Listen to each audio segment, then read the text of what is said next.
नमस्कार, इस खास पेशकश में स्वागत है आपका। आपके साथ मैं हूं समीर अब्बास। क्या 2024 का ख्याल राहुल गांधी के मन में आया है? इसीलिए विपक्ष के तमाम नेताओं को राहुल गांधी ने आज चाय पर बुलाया, नाश्ते पर बुलाया। जी हां, यह सवाल जहन में इसलिए आता है क्योंकि इससे पहले हमने देखा पश्चिम बंगाल की मुख्यमंत्री ममता बनर्जी दिल्ली आई। 5 दिनों का उनका यह दौरा था और पश्चिम बंगाल विधानसभा चुनाव जीतने के बाद ममता बनर्जी और उनकी पार्टी ने दिल्ली चलो का नारा दिया था। और इस कवायद के जरिए ममता बनर्जी और टीएमसी दरअसल ये दिखाने की कोशिश में थी कि 2024 को लेकर अभी से तैयारी करने की जरूरत है, रणनीति बनाने की जरूरत है, तभी एनडीए और बीजेपी को हराया जा सकता है 2024 के लोकसभा चुनावों में। उसके फौरन बाद आज हमने देखा एक तरह से राहुल गांधी कमान संभालते हुए नजर आए और जिस संयुक्त विपक्ष का जिक्र बार बार हो रहा है उसकी धुरी बनने की कोशिश राहुल गांधी ने आज कॉन्स्टिट्यूशन क्लब की मीटिंग के जरिए की है। निश्चित तौर पर यह साफ तौर पर कहा जा सकता है। लेकिन एक अहम बात जो निकलकर सामने आई वो ये कि लगभग 17 ऐसी विपक्षी पार्टियां थीं जिनके नुमाइंदे आज राहुल गांधी की कॉन्स्टिट्यूशन क्लब की इस ब्रेकफास्ट मीटिंग में पहुंचे थे। ये बड़ी ध्यान देने वाली बात है। और हम दूसरी बार जब से संसद का मॉनसून सत्र शुरू हुआ है, तीसरा हफ्ता इस वक्त चल रहा है, और संसद के मॉनसून सत्र की शुरुआत से लेकर अब तक यह दूसरा ऐसा मौका था जब राहुल गांधी के बुलावे पर विपक्ष के तमाम नेता एकजुट एक मंच पर नजर आए। और यह दूसरा मौका आज कॉन्स्टिट्यूशन क्लब में था। तमाम पार्टियों के नुमाइंदे यहां पर मौजूद थे। रणनीति दरअसल यह बनी है कि 3 मुद्दों को लेकर विपक्ष हमलावर रहेगा आने वाले वक्त में। पहला, पेगासस जासूसी कांड का मुद्दा, दूसरा किसानों का मुद्दा और तीसरा महंगाई का मुद्दा, यानी आम आदमी की जेब से जुड़ा हुआ मुद्दा।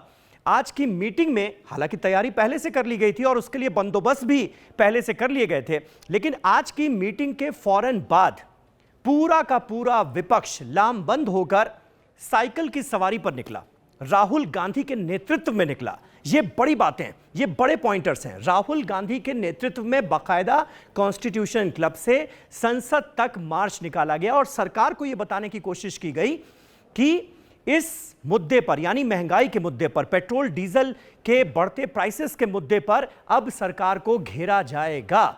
और जनता को यह बताने की कोशिश की गई कि देखिए, आपकी जेब से जुड़े मुद्दे अब विपक्ष जोर शोर से उठाने की तैयारी कर चुका है और उसको लेकर लगातार कदम उठाए जा रहे हैं। क्योंकि इससे पहले यह भी बात हुई कि पेगासस जासूसी कांड का जो मुद्दा है उस पर ऑपोजिशन जिस तरह से संसद में हमलावर हो रहा है, यह मुद्दा जनता से उतना नहीं जुड़ता जितना महंगाई का मुद्दा जुड़ता है, प्राइस राइज का मुद्दा जुड़ता है। इसलिए आज की इस मीटिंग के बाद राहुल गांधी के नेतृत्व में बाकायदा साइकिल मार्च निकाला गया और सारे सांसद, क्योंकि इस मीटिंग में क्या हुआ, फ्लोर लीडर्स को बुलाया गया। संसद में, लोकसभा और राज्यसभा में जो ऑपोजिशन पार्टीज की नुमाइंदगी करने वाले फ्लोर लीडर्स हैं उनको खास तौर पर न्योता दिया गया था। 150 सांसद इस मीटिंग में अलग अलग पार्टियों से ताल्लुक रखने वाले इकट्ठे हुए थे और वो सभी राहुल गांधी के नेतृत्व में संसद मार्च के लिए निकले, साइकिल पर बैठकर निकले।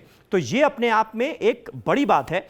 और जो ये सवाल पूछे जा रहे थे कि ममता बनर्जी क्या विपक्ष की धुरी बनेंगी, संयुक्त विपक्ष का चेहरा क्या ममता बनर्जी होंगी, तो राहुल गांधी ने अपने इस कदम के जरिए यह बताने की कोशिश की है कि विपक्ष की धुरी वो भी बन सकते हैं। वैसे तो कई नाम सामने आते हैं प्रधानमंत्री पद के अगर दावेदारों की बात की जाए, लेकिन इस मीटिंग में एक इंसिडेंट यह भी हुआ, अंदर जो लोग मौजूद थे उनके जरिए यह जानकारी सामने आई कि जब सारे लोग बैठे हुए थे तो शिवसेना के सांसद संजय राउत थे, इसके अलावा और भी कई पार्टियों के सांसद थे, टीएमसी के वहां पर सांसद थे। तो उन्होंने कहा कि देखिए 2024 में खेला होने जा रहा है 2024 में। तो संजय राउत जो शिवसेना के सांसद हैं उन्होंने कहा कि अरे हमने तो पश्चिम बंगाल से पहले ही खेला कर दिया महाराष्ट्र में।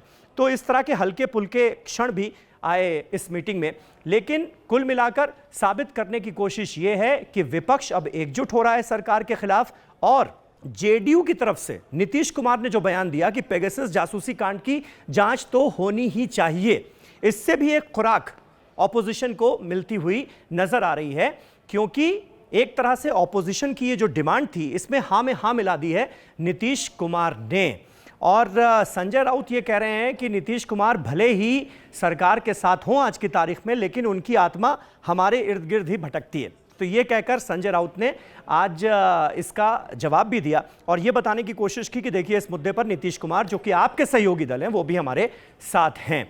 तो कुल मिलाकर आने वाले वक्त में ये प्लेटफॉर्म जो है ये कितना बड़ा होता है और किस तरह से इसमें और भी दल जुड़ते हैं, क्योंकि आज की मीटिंग में आम आदमी पार्टी ने शिरकत नहीं की।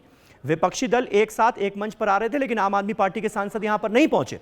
तो क्या आम आदमी पार्टी जो है वो राहुल गांधी के नेतृत्व को स्वीकार नहीं रही है? क्या इसे इस तरह से देखा जाए?